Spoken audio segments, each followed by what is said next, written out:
They buried her. Everyone in Boko, Benue State, remembered it clearly. Her name was Mfreke Uduak, and her death was not a rumor. People saw her pale body lying in the coffin.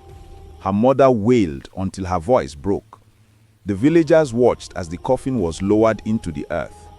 Red Benue soil covered her. A cement slab sealed her fate. Her grave stood silent beneath the old Iroko tree. She was gone. Completely gone. Nothing left to question. 5 years passed, and then Lagos swallowed the truth. In Surulere, a calm, gentle woman lived a quiet life. She introduced herself as Mrs. Mfreke John. Every morning, she swept her compound. Every afternoon, she cooked for her husband. Every evening, she bathed her children and sang them to sleep. She attended women's prayer meetings, joked with neighbors, crossed the busy Lagos roads with baskets of food. To everyone around her, she was alive, beautiful, normal, real. No one suspected that a dead woman could blend so perfectly into the living world.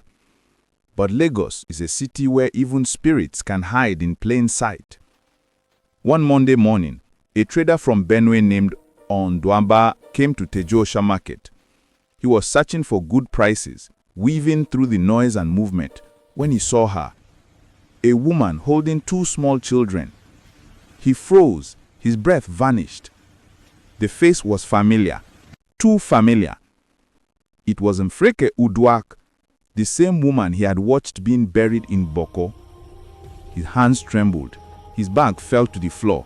His voice cracked as he shouted her name. The woman turned, slowly. Her smile faded. Her eyes went empty, cold, distant, as if she had been recognized too soon. She whispered to the children to go home. They obeyed instantly, disappearing into the market crowd. Adwamba tried to approach, his voice shaking, insisting he had attended her funeral, insisting she had died. Her skin flickered like candlelight. Her shadow rippled unnaturally. She spoke only one haunting line. "You are not supposed to see me."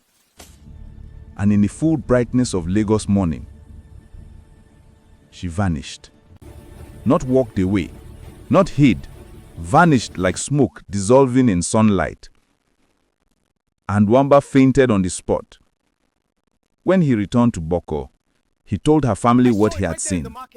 They insulted him. They called him mad. They dragged him to the gravesite to shame him. The cemented grave stood still under the Iroko tree. The name Mfreke Uduak was carved deeply into the stone. But Andwamba stared at it and whispered, "This grave is empty." Meanwhile, in Lagos, the woman known as Mrs. Mfreke John returned home trembling.